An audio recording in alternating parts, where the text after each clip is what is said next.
जय हिंद दोस्तों, एक बार फिर से आप लोग का बहुत बहुत स्वागत है हमारे official YouTube channel vision SSC bank exams पे। मैं हूं आप लोग के साथ उर्वशी सिंघी और आज का जो हमारा टॉपिक ऑफ डिस्कशन दोस्तों रहने वाला है वो रहने वाला है 5 जनवरी 2022। आशा करते हैं कि आप लोग सब लोग घरों में बिल्कुल अच्छे होंगे, सुरक्षित होंगे। सेशन को स्टार्ट करने से पहले दोस्तों मेरी आप लोगों से एक छोटी सी रिक्वेस्ट रहेगी कि जो भी हमारे चैनल पर नया जुड़ा है या फिर इन वीडियोस को पहली बार देख रहा है, make sure that you hit the subscribe button. Also don't forget to press the bell icon.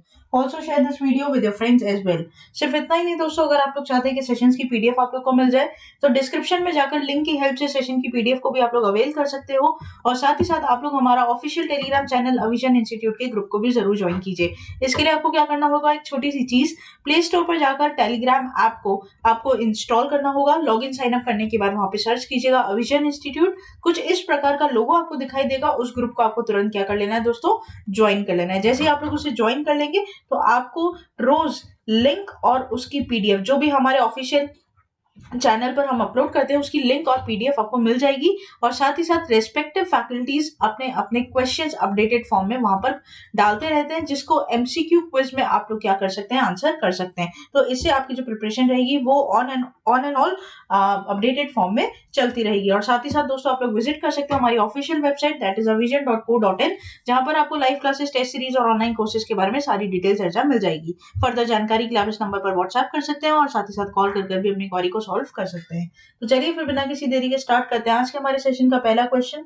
आपके और मेरे साथ हमारी स्क्रीन पर दोस्तों ये रहा। Sushmita Dev was in news recently for being the only female representative in the parliamentary standing committee constituted to examine the provision of the Child Marriage Amendment Bill 2021, which seeks to raise the legal marriage age of the female to 21 years. What is the total number of members in this committee? तो यहाँ पर दोस्तों सुष्मिता देव हैं जो only female representative है parliamentary में, जिन्होंने ये प्रोबिशन ऑफ चाइल्ड मैरिज के अगेंस्ट एक बिल पास करवाया, जहां पर जो लड़कियों की शादी की एज है वो 18 से कितनी हो जानी चाहिए, 21 हो जानी चाहिए, इस बात को मद्देनजर रखते हुए। तो इस पूरी कमेटी में कितने मेंबर्स ही आपको बताने हैं। ऑप्शन है आप लोग के पास 31, 29, 35, 21। The correct option will be option number A, that is 31, right. तो parliamentary standing committee constituted to examine the provision of the child marriage amendment bill 2021 comprised to total 31 members including the only woman representative। तो ये एक only female representative पूरी committee की है दोस्तों, जिनका नाम क्या है आपका, सुष्मिता देव। ठीक है, out of total 31 members, TMC MP Sushmita Dev is the sole women representative in the committee. TMC दोस्तों वेस्ट बंगाल की पार्टी का नाम है।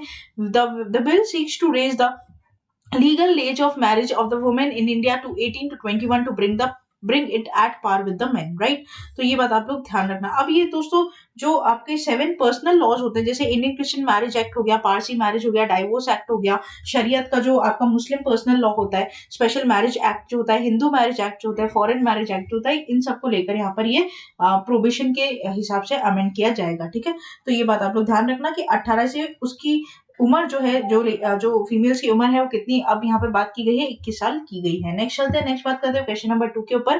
What is the upper limit per transaction fixed by the RBI for small value digital transaction in offline mode? ₹100, ₹500, ₹200, ₹400। The correct option will be option number C, that is ₹200। तो RBI ने release किया framework for facilitating the small value digital payments in the offline mode, right. तो यहाँ पर क्या है, इस बात को पढ़ लेते हैं। तो payments and transaction will be considered offline when the transaction does not require any internet and telecom connectivity to take efforts, right। तो जो भी आपके पीएसओस होते हैं या फिर पीएसपीज होते हैं, बैंक और नॉन बैंक जितने भी आपके ट्रांजेक्शन होंगे, ये सब आपके ऑफलाइन मोड में काउंट किए जाएंगे स्मॉल वैल्यू के। ठीक है, द अपर लिमिट कितनी होनी चाहिए, मतलब अगर आप कोई ट्रांजेक्शन कर रहे हो तो एटलीस्ट अपर लिमिट कितनी होनी चाहिए, उसकी सिर्फ ₹200 होनी चाहिए। The total limit of the offline transaction on a payment instrument shall be ₹2000, right. तो अपर लिमिट क्या हो जाएगी आपकी ऑफलाइन पेमेंट के लिए, that is fixed ₹200 and total limit of the offline कितनी हो जाएगी, ₹2000 at any point of time. Replenishment of the use of limit will be allowed online moment on AFA, right. तो बेसिकली दोस्तों यहाँ पर क्या हो जाएगा, ऑफलाइन मोड पर आप लोग ₹200 तो कर सकते हो, और मैक्सिमम कितना कर सकते हो, 2,000 रुपए तक कर सकते हो, राइट। उसके लिए आपका कोई भी इंटरनेट और टेलीकॉम आपकी कनेक्टिविटी की जरूरत नहीं पड़ेगी, ठीक है। तो ये बात ध्यान रखना, आरबीआई ने इस फ्रेमवर्क को दोस्तों क्या किया है, फैसिलिटेट किया है। नेक्स्ट चलते हैं, नेक्स्ट बात करते हैं क्वेश्चन नंबर 3 के ऊपर। SBI card and payment services limited has partnered with which company for tokenisation, card tokenisation? Google Pay, HDFC bank, Mastercard, Paytm. The correct option will be option number D, that is Paytm, ठीक है। तो SBI Card and Paytm Services Limited has collaborated with Paytm to card tokenization to protect data of the cardholders, right? तो यहाँ पर दोस्तों SBI card ने किसके साथ यहाँ पे कोलैबोरेट किया है, पेटीएम के साथ, ताकि जितने भी कार्ड होल्डर्स है उनकी जो डिटेल्स है, पर्सनल डिटेल्स है, उनको क्या किया जाए दोस्तों, कॉन्फिडेंशियल रखा जाए, राइट। तो ये बात भी इधर आप लोग क्या करोगे, ध्यान रखोगे, इंपॉर्टेंट रहेगा कि किसने किसके साथ यहाँ पर कोलैबोरेशन किया है। तो SBI card holders can tokenize their cards and device and make payment through Paytm. Tokenization refers to masking the original card number by replacing it with the set of unique characters known as token.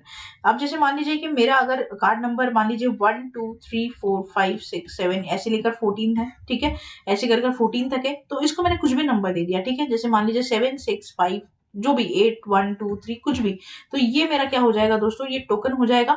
ये क्या करेगा, इस number को replace करेगा, एक mask की तरह इसका काम करेगा, ठीक है। तो मेरा जो एक्चुअल नंबर है वो सिक्योर करेगा। Token secures the customers card details when the transaction is under process. Now this is very important and a very good decision taken by the government. Next चलते हैं, नेक्स्ट बात करते हैं एडाई, question number 4 की तरफ। IRDAI, that is your Insurance Regulatory Development Authority of India, has selected 3 of its insurers as the domestic systematically important insurers DSIIS for 2022 to 2023 होगा दोस्तों ये, यहाँ पर क्वेश्चन है, ध्यान रखिएगा। Identify which of the given ensure is not among them. GICI, that is your General Insurance Corporation of India, Life Insurance Corporation of India, United India Assurance और New India Insurance Company Limited। तो दोस्तों एक तो होता है specially important bank, systematically important bank, ठीक है। वो कौन कौन से हैं आपके, तो वो हो जाएंगे आपके HDFC बैंक, ICICI बैंक और आपका SBI बैंक। और उसी तरीके से आपके सिस्टमैटिकली इंपॉर्टेंट इंश्योरेंस भी होते हैं, ठीक है। तो इनमें से कौन सा वो नहीं है, ये बात आपको बतानी है। तो यहाँ पर जो करेक्ट ऑप्शन हो जाएगा वो क्या हो जाएगा आपका, यूनाइटेड इंडिया इंश्योरेंस, राइट। तो इंडिया एडाई जो है, जो कि हमारे इंश्योरेंस की यहाँ पर रेगुलेटरी अथॉरिटी है, इन्होंने क्या किया है दोस्तों, हाँ, इन्होंने यहाँ पर क्या किया दोस्तों, यहाँ पर इन्होंने चूज किया है किसको, 3 ऐसी इंश्योरेंस कंपनीज को जो कि क्या करेंगी, जो कि आपका इंश्योरेंस को क्या करेगी, सिक्योर करेगी, राइट। जिस तरीके से बैंक करती है, जो कि सिस्टमैटिकली इंपॉर्टेंट बैंक करती है, उस तरीके से। तो domestically systemically important insurance and insurance companies are considered as too big to fail, right. क्योंकि इतनी बड़ी है, इतनी बड़ी कंपनीज है ये तीनों, के ये फेल होने के चांसेस बहुत ही रेयर हैं, राइट। तो इन तीनों को यहाँ पर सिस्टमैटिकली इंपॉर्टेंट इंश्योरेंस कंपनीज बोला गया है। जिस तरीके से सिस्टमैटिकली, मैंने अपने ऑफलाइन सेशंस में, क्लासेस में भी दोस्तों बताया कि सिस्टमैटिकली इंपॉर्टेंट बैंक्स कौन सी होती है, जिनको आप असॉल्ट मतलब आप डिफॉल्ट नहीं कर सकते, राइट। मतलब जो कि कभी भी कोलैबोरेट नहीं हो सकती, या फिर सॉरी, जो कभी कोलाज नहीं हो कोलैप्स नहीं हो सकती। और दूसरी बात, ये 3 ऐसी कंपनी है जो कि भी क्या नहीं हो सकती, कोलैप्स नहीं हो सकती, ठीक है। तो इसलिए इसको बोलते हैं too big to fail. Next चलते हैं, नेक्स्ट बात करते हैं हमारे यहाँ पर, नेक्स्ट क्वेश्चन नंबर 5 की। What percent stake will be acquired to NTPC in power exchange of India limited PXIL? 3%, 5%, 4%, 6%? Here the correct option will be option number B, that is 5%. So state owned power generation company NTPC Limited is set to acquire 5% equity stake in Power Exchange of India Limited PXIL. It must be noted that the government is planning to expand the share of the spot power market in total electricity supply in India to 25% by 2023 to 2024. About Pixel के बारे में बात करूँ तो ये incorporate हुआ था फरवरी 20 2008 में, और इंडिया की first institutionally promoted power exchange company है। PXIL provides various electricity trading solutions and help in connecting the buyers with the sellers, right? Paid up capital इसका 58.47 करोड़ रुपीस है दोस्तों। नेक्स्ट चलते हैं, नेक्स्ट बात करते हैं क्वेश्चन नंबर 6 के ऊपर। Who has been appointed as the officer on special duty in Punjab National Bank recently? AS Rajeev, Mallikarjun Rao, Shantilal Jain और अतुल कुमार गोयल।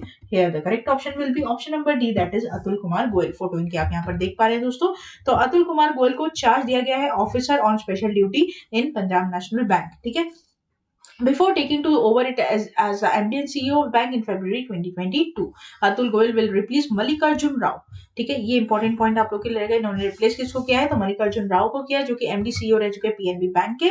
और मिस्टर राव का जो दोस्तों सुपर एनिमेशन डे था वो आपका 31st 2022 रहेगा। तो उसके बाद आप कौन आ जाएंगे, Atul Kumar Goyal. Now this is also important appointment है, एग्जाम पॉइंट ऑफ व्यू से बैंकिंग अवेयरनेस और फाइनेंशियल अवेयरनेस की क्वेश्चन बना सकती है। नेक्स्ट चलते हैं क्वेश्चन नंबर 7 की तरफ।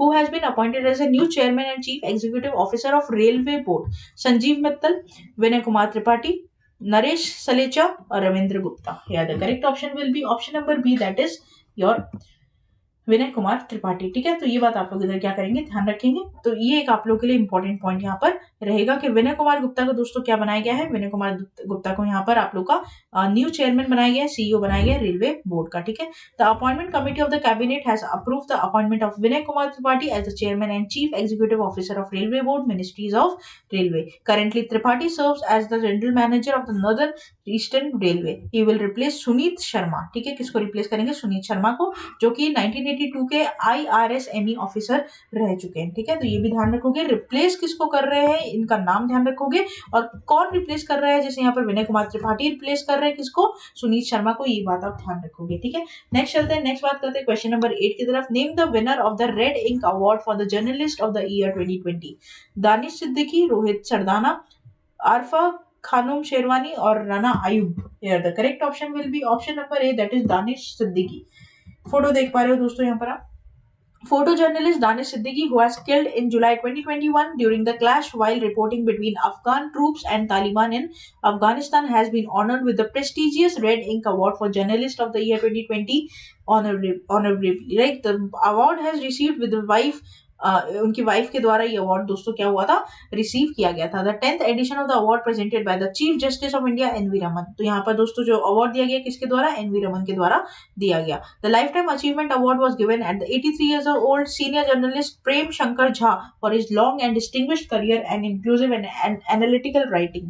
National Red Ink Awards for Excellence in Journalism has been instituted by Mumbai Press Club to encourage good quality reporting and analysis, fair play and high ethical standards in Indian journalism. Right, तो यहाँ पर जो दोस्तों इनको award दिया गया था उसमें साइटेशन प्राइस जो था, एक साइटेशन था, एक ट्रॉफी थी और 1 लाख रुपए का कैश प्राइज यहाँ पर इनकी वाइफ ने लिया था on behalf of Danish Siddiqui, जिनकी देहांत हो चुका था दोस्तों जुलाई 2021 में, जो अफगान तालिबान के ट्रूप्स थे उनमें। ठीक है, नेक्स्ट चलते हैं, नेक्स्ट बात करते हैं क्वेश्चन नंबर 9 की तरफ। Cricket allrounder Mohammad Hafeez has announced his retirement from international cricket team for which country? Afghanistan, South Africa, West Indies, Pakistan. Here the correct option will be option number D, that is Pakistan. तो पाकिस्तान के allrounder Mohammad Hafeez ने announce कर दिया उनका retirement from international cricket on January 3, 2022 to end his career spanning more than 18 years. His nickname was the Professor. The 41-year-old Hafiz retired the Test cricket in December 2018.